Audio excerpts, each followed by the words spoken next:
Hey, I'm sitting here with Jonathan Blum, famous forehead artist and painter and friend. How you doing, John? Hey, good. Good. I just wanted to tell me about this protest that's happening on Friday. Can you give me the inside scoop? Okay, so the inside scoop is like, if you've ever been to Union Square or Soho or Central Park, you'll notice that these are places that artists are attracted to, and they come and they sell their work. And we were protected First Amendment. It's a First Amendment thing that we are protected to sell our own artwork. Mm-hmm. Right. And it's pretty amazing. And it's been especially in Union Square. That's where I've been actually going for like since 2005, and it's a beautiful phenomenon that's happened there. It's like you sort of like there's a green market, and then there's the artist, and everyone's there, and it's great. I've been selling well, and people love it. Tourists love it especially because you can see original art. Well, tourists are on my site, so where can people buy art from you now? Hello, Corine'S Corner users out there. Yeah. You need to buy Jonathan Blum's work. He's a very special person to me. And you do me an absolute favor if you were to go and see him and buy his work. Yeah, you go to Union Square, and there's so many great artists there, you know. Yes. And the one thing about, so this is it.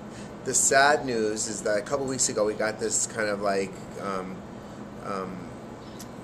we found out that they're going to be limiting the artists that can set up in Union Square. There's about 100 now. There'll be 18, and that's what they're only allowing 18.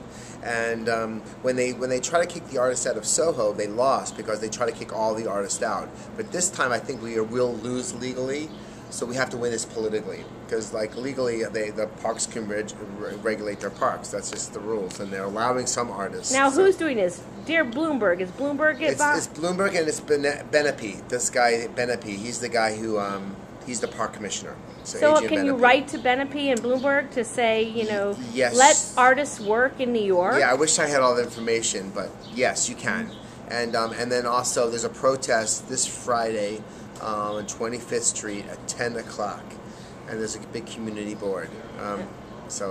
Well, we need to stop this from happening. Artists should be allowed to sell their work. Yeah, and it's a great atmosphere, and it's great. And I feel like it's a win-win situation, you know. So why are they stopping all the artists? We don't know. We actually don't know where this is coming from. That's the mystery of it. Like, because we know the community supports us, we don't exactly know what's going on with this. So we have to ask, hey, Mike, why are you stopping people New Yorkers to be able to support their families? And just like why the art scene is such a great thing that goes on in New York. That makes New York so unusual. It's like, you know, it's like bucking the trend from the whole Starbucks and all the, you know, just all the chain stores. Yes, well, Starbucks makes New York City a major mall.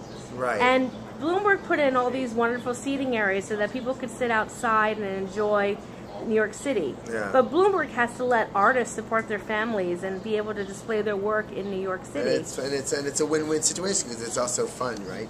Absolutely. Yeah. And no one has to buy the art; they can just enjoy the art. That's right. You can just look at it and see and anyway. So that's where we're going to be having a protest. You know, we're going to hopefully there's a big community board meeting. That's actually what the protest is for this big community. If the community board doesn't okay it, then it'll go back to the drawing board. I still feel we're going to be having to deal with some limitations, but the ones right now are so draconian. It's bizarre. It's like, I don't understand why you'd stop artists from being able to sell their work. So what will happen? Where will you have to sell your work then if you can't sell there? Well, that makes me have to think about Plan B. What would I have a Plan B storefront in Brooklyn, so I probably will just do more out of my storefront. Mm-hmm. I would probably, But then we can't have sushi at Bamboo 52. Yes, we can. Okay. You'll still come to New York City, to That's Manhattan. right. Yeah, that's right. Yeah. But Bloomberg, there is something about selling on the streets of Manhattan that is very appealing, and right. I do much better. You know, I have a shop in Park Slope, you know, a storefront, and I still do better selling my work on a table, you know, in Union Square. You know. Right. Well, I'm a New Yorker, born and bred New Yorker, and I'm saying to Mike Bloomberg, Mike, what's your problem? You've got to let these artists support their families. Yeah. You know, what do you want? You want homeless artists too? Please, Mike, smell the coffee. This is Corine Cohn from Corine'Scorner.com, and I thank Jonathan Blum for this interview. I will be at that protest videotaping everything. Go. And That's good. I'm giving my best to Mike Bloomberg to change this rule from happening. Help Jonathan sell his art and other artists as well. How many artists are going to be? Now, do you know if you'll be one of the 18?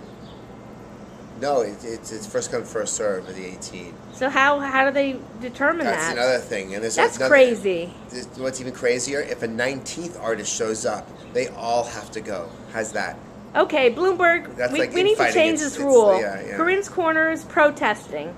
Yeah. Thank you very much, Jonathan.